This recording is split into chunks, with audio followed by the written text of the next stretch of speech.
D block. They told me cell block D was quiet. Every officer I spoke to during induction used that exact word, quiet. I've been doing this job for 11 hours, and I understand now what they meant by quiet was something very different from what I understood by it. Mossgate Prison was built in 1887 and has been decommissioned pending closure for the past 2 years. A skeleton staff maintains the facility while the paperwork processes. I was hired as part of that skeleton. 3 guards on nights, 1 per block, the kind of staffing level that only makes sense for an empty building. Cell block D is my block. 40 cells on 2 tiers, all empty, all unlocked. The doors standing open the way they leave them when a block is decommissioned. I was told to walk the floor every 40 minutes, log any maintenance issues, and radio in if I found signs of unauthorized entry. I found something else. The first walkthrough was fine. 40 cells, open doors, bare mattresses on steel frames. The smell of old stone and the particular institutional smell of a building that has processed a great many people over a great many years and retains something of all of them. Scruff marks on the walls, old graffiti, some of it going back decades. The narrow barred windows showing nothing but the dark of the prison yard. Everything as it should be. Second walkthrough at midnight. Cell 17, ground tier, had its door closed. I stood outside it for perhaps 30 seconds before I tried the handle, telling myself it had swung closed in a draught, telling myself there was no other explanation, telling myself that the sound I could hear from inside the cell, very faint, very rhythmic, the sound of someone pacing the length of a small room. 4 steps on a turn, 4 steps in a turn. The sound of a person veering a groove in the floor they have crossed 10,000 times was also a draught, was also the building settling, was also anything except what it sounded like. I opened the door. The cell was empty. The floor was bare. The pacing sound stopped the moment the door swung open, cut off with the completeness of something that knows it has been heard and has chosen to stop rather than be caught. I logged it as a draught issue and kept walking. Third walkthrough, cells 12, 17, 23, and 31 all had their doors closed. I could hear the pacing from each of them before I opened them, and each cell fell silent as the door moved, and each was empty when I looked inside. I stood in the center of the block's ground tier and looked at the 4 closed doors, and above me, on the upper tier, heard a 5th door swing shut with a sound that echoed off the stone walls like a full stop. I radioed it in.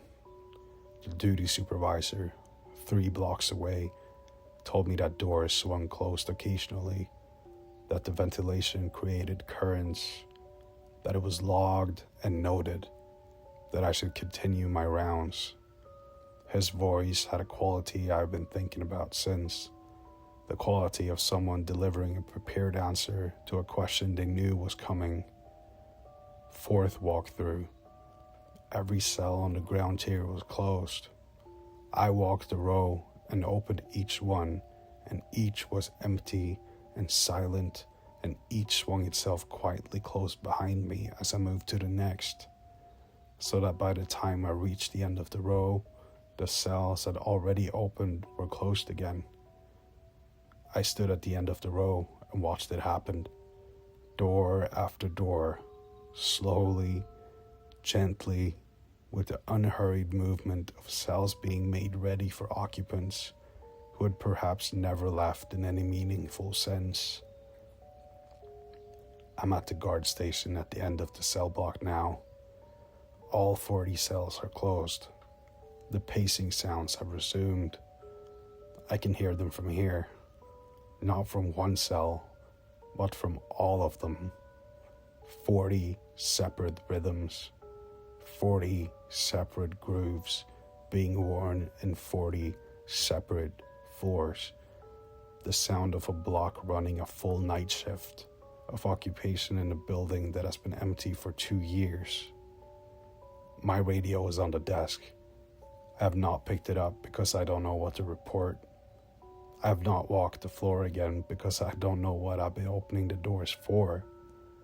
I'm sitting here telling myself I will finish this shift, that at 6 o'clock I will walk out of this block and get in my car and go home. And in the morning, I will call the agency and tell them I'm not coming back. And that will be the end of it. Cell 17 is directly in my sight line from this desk. Its door is closed like all the rest, but unlike the rest, the pacing sound from inside it stopped about 10 minutes ago. I've been watching it since, because a cell that stops pacing when all the others are still going is a cell that has done something other than pace, and I need to know what that is. And I'm absolutely terrified to find out. The handle on cell 17 just moved. From the inside.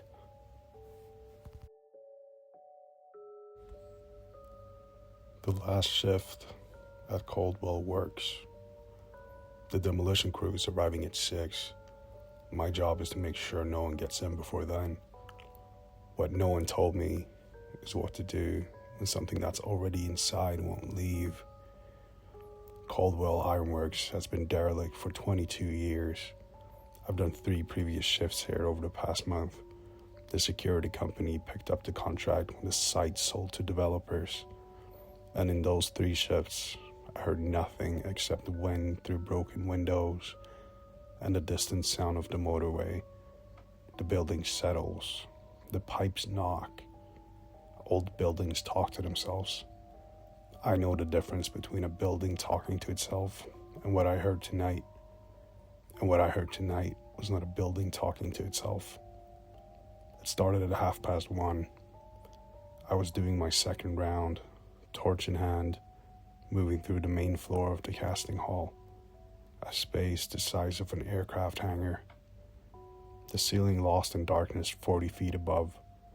The floor is still stained in dark concentric rings where the furnaces had stood. The furnaces themselves were gone, stripped out for scraps years ago. The tracks that had run molten iron from the pour floor to the casting pits were still there, set into the concrete, running in parallel lines from one end of the hall to the other. Nothing else. An empty room. The ladle crane moved.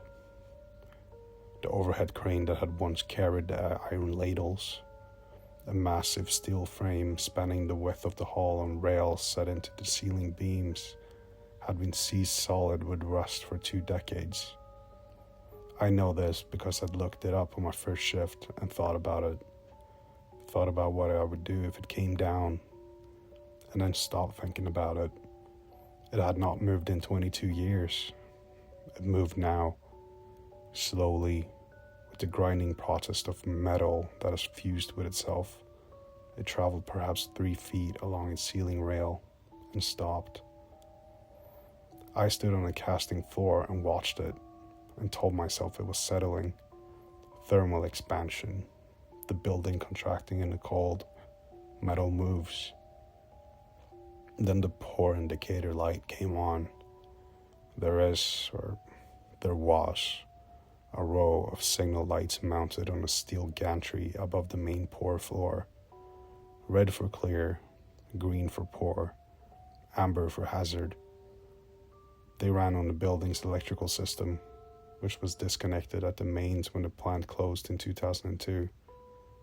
I checked this myself on my first shift because the isolation certificate was part of my site paperwork.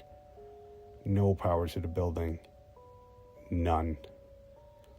The green light glowed, steady, unwavering, drawing a column of pale green light down into the empty pour floor below it. I heard the first footstep at the far end of the hall. Not one footstep, a pattern of them. The heavy, regular tread of work boots on a concrete floor, moving toward the pour station with the unhurried purpose of someone who has made this walk 10,000 times. They came from the direction of the old locker rooms, from the darkness beyond the range of my torch, and they were entirely, completely real. Solid heel strikes on the floor I could feel through my own soles. I called out. My voice came back at me from the iron walls, and the darkness ate the rest of it. The footsteps didn't stop. A second set joined the first, then a third, coming from different directions, converging on the pour station, the sound building into the rhythm of a shift change, of a floor coming to life, of men moving to their stations with the muscle memory of a job done so many times the body performs it without instruction. The crane moved again. This time, it didn't stop at 3 feet. I left. I know how that sounds. I walked. I didn't run. I want to be clear about that. Though the distinction feels less important now than it did at the time. Back to the site office, and I sat in the chair, and I watched the clock, and I listened to the sounds coming from the casting hall for the next 4 hours. The rhythms of a working foundry. The coordinated noise of a night shift that has been running, apparently since the living men who worked it stopped coming in. The demolition crew arrived at 6. I told the foreman there were sounds in the casting hall. He looked at me the way people look at you when they've decided you're not their problem, and he told me they'd have the whole building down by Thursday. I didn't tell him what I think, that whatever is in there has been working its shift in an empty building for 22 years, and that by Thursday its building will be gone, and that I've spent the drive home trying not to think about where it goes after that.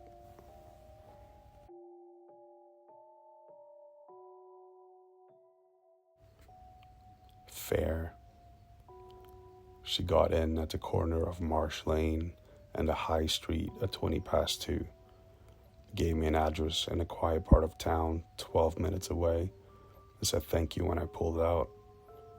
Everything was normal until I checked my mirror at the lights on Arden Road and understood that I'd made a very serious mistake. I've been driving nights for 4 years. You develop a read for passengers, not a judgment, just an awareness, a calibration of who you have in your car and what kind of journey it's going to be. She had read as entirely normal, late 20s, dark coat, the slightly tired, slightly relieved manner of someone whose night out has run its natural course and who wants to get home. She'd been waiting on the corner, phone out, seen my car, got in. Normal. Completely normal. The address she'd given me was a residential street about 3 miles north. I pulled out onto the high street and headed up toward the ring road, and we drove in silence, which was fine. Most passengers don't want conversation at 2:30 in the morning, and I don't push it. The radio wasn't low. The streets were empty. Everything was fine. At the lights on Arden Road, I glanced in the mirror. Habit. I check the mirror at lights. Every driver does. It's not something I think about. She was looking out the side window. Her profile was visible in the amber of the traffic lights. And something about it was wrong in a way that I didn't understand immediately. That I had to look at her for a second before it assembled itself into something my brain could name. Her reflection wasn't in the window. The side window showed the street outside and the interior of the car behind her. The seat, the door panel, the faint reflection of the headrest. Her face was turned toward it, 6 inches from the glass. The glass showed nothing where her reflection should have been, just the empty street beyond it. I looked away. I looked back.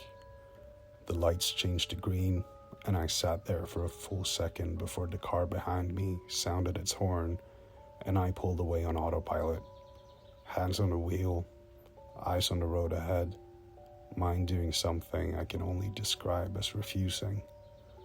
I checked the rearview mirror, the central one, angled at the back seat. She was there. I could see her. The dark coat, dark hair, both hands in her lap, looking out the window.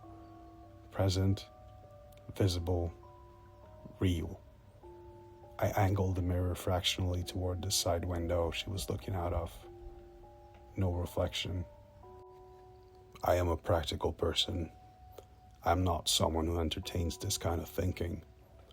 I drive nights in a city, and the things I've dealt with are drunk passengers and aggressive passengers and people who are having a crisis of various kinds. And in 40 years, none of that has prepared me for the specific quality of fear that arrived in the next 30 seconds, which was not the sharp fear of immediate danger, but something slower and colder. The fear of being in a situation whose rules you don't understand. You've gone past the turn, she said. Her voice was normal, the same voice she'd used to give me the address. I had gone past the turn. I'd missed the left onto the ring road because I wasn't watching the road. I apologized. I said I'd take the next left and come round. She said that was fine. I took the next left. The street was residential and dark, and I was very aware that I was alone in a car on a quiet street at 2:20 with something in my back seat that did not appear in its own reflection, and that I had 3 minutes of this journey remaining, and that at the end of those 3 minutes, she was going to get out at her address, and I was going to say goodnight, and she was going to walk to her front door, and I was going to drive away. And that was, I looked in the mirror again. She was looking directly at me, not at the mirror, at me. The angle was wrong for her to be looking at the mirror. She was looking at the back of my head, or the space the back of my head occupied, with an expression that I will spend the rest of my life trying to classify. Not malevolent, not hungry, something more like the focused attention of someone who's doing the thing they came to do and who's nearly done. Pull over here, she said. This is fine. We were 2 streets from her address. I pulled over. She opened the door, got out, said thank you again in exactly the same tone as the first time. She walked up the pavement and around the corner without looking back. I drove to the all-night petrol station on the bypass, and I parked under the forecourt lights, and I sat there for 20 minutes, and I did not pick up another fare for the rest of the night. I've thought about what she was, who she was, whether it matters. I thought about what she wanted, and whether she got it, and whether I gave it to her without knowing. Mostly, I think about the expression on her face in the mirror in those last 2 minutes. The particular focus of nearly done. I don't know what she finished.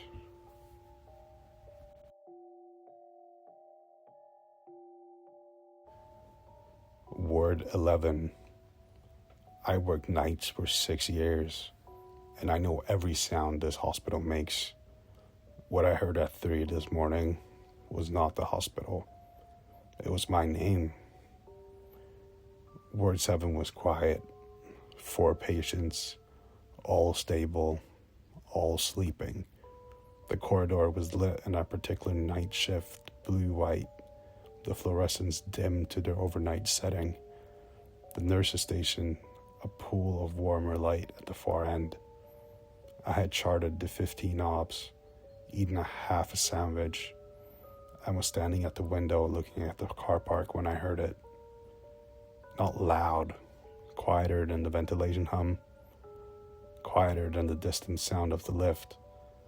My name, spoken at a register that seemed to bypass my ears and arrive directly somewhere further inside me. Sarah. Just that. No context, no urgency, no second syllable of anything. My name, and then nothing. I turned around.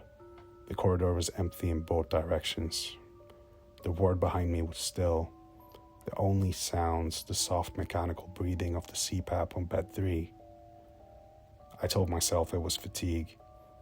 I've had 13-hour shifts where I heard things that weren't there. Your name at 3 a.m. is one of the most common auditory hallucinations there is. I know this. I read the literature. I sat back at the station and opened a chart and got on with it. 20 minutes later, I was standing in front of the door to Ward 11. I don't remember walking there.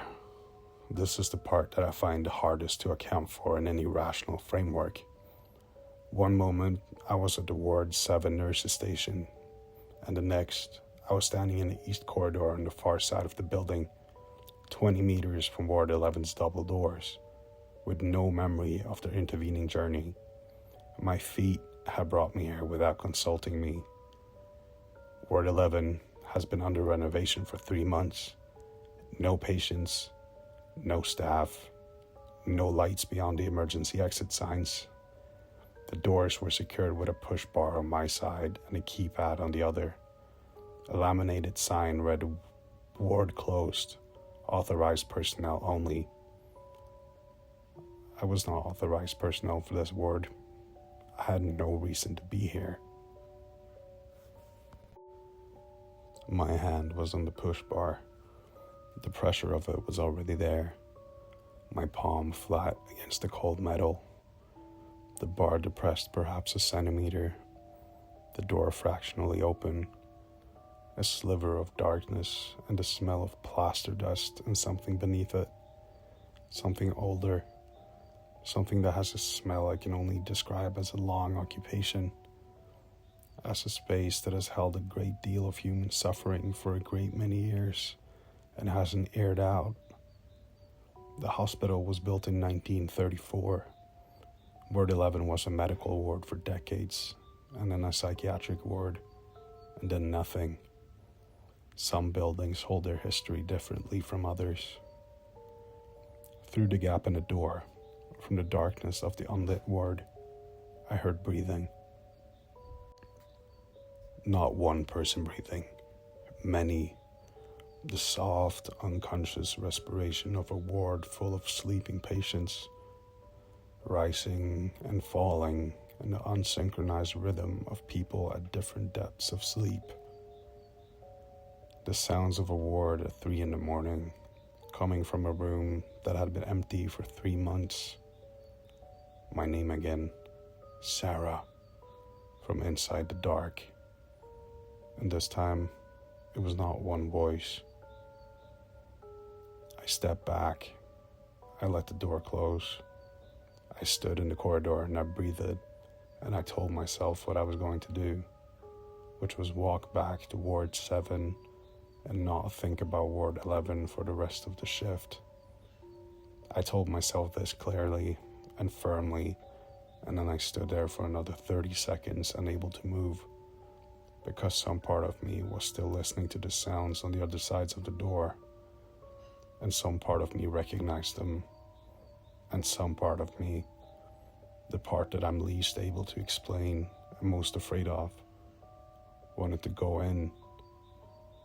I walked back to Ward 7. I finished my shift. I handed over at 7 and drove home and sat in my car outside my flat for 15 minutes. I'm back on shift tonight. I spent the whole day telling myself I won't go near the east corridor. I spent the whole day knowing that I will, that whatever called my name last night will call it again, and that each time it does, the door will be a little easier to open. I don't know what's in Ward 11. I know that it knows my name. I know that it has the patience of something that understands it only needs to ask enough times.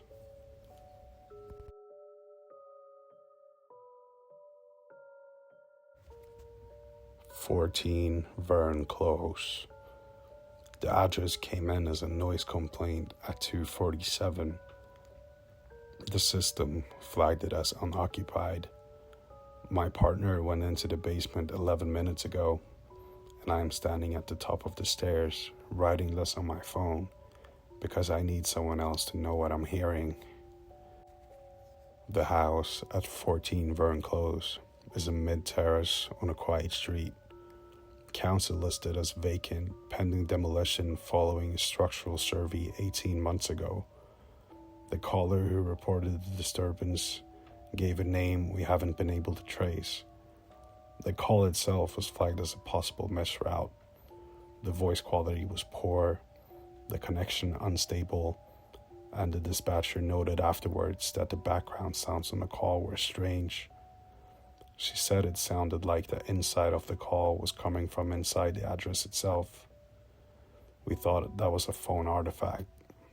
I'm less sure now. The front door was unlocked. Not forced, not broken, just unlocked.